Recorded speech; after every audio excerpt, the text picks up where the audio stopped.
স্বাগত ডিবিসি সংবাদে আপনাদের সাথে আছে অর্ঘমিত্রা তরফদার। শুরুতেই জানিয়ে দেব আকেশ বসির গ্লাস সংবাদ শিরোনাম। গাজায় ইসরায়েলি বর্বরতার প্রতিবাদে উত্তাল বাংলাদেশ, বিভিন্ন শিক্ষা প্রতিষ্ঠানে ক্লাস পরীক্ষা স্থগিত করে বিক্ষোভ।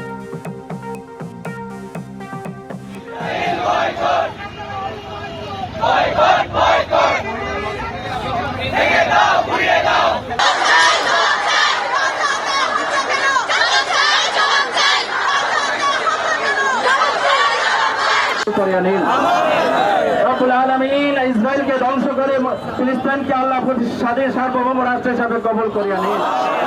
রব্বুল আলামিন কাবা ঘর আপনি আপনার রহমত দ্বারা রক্ষা করেছেন, আল্লাহ ফিলিস্তিনকেও সেভাবেই আপনি রক্ষা করুন। ঢাকায় 4 দিনের বিনিয়োগ সম্মেলন শুরু। নতুন উদ্যোক্তাদের সহায়তায় 800 থেকে 900 কোটি টাকার তহবিল গঠনের উদ্যোগ, শিগগিরই প্রজ্ঞাপন।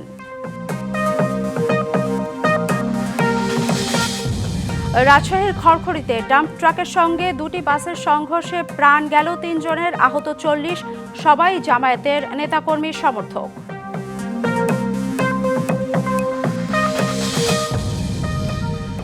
এবং আইসিসির নিষেধাজ্ঞা কাটিয়ে আবারও ক্রিকেটে নাসির হোসেন, ডিপিএল এর রূপগঞ্জ টাইগার্সের হয়ে মাঠে নামলেন এই অলরাউন্ডার।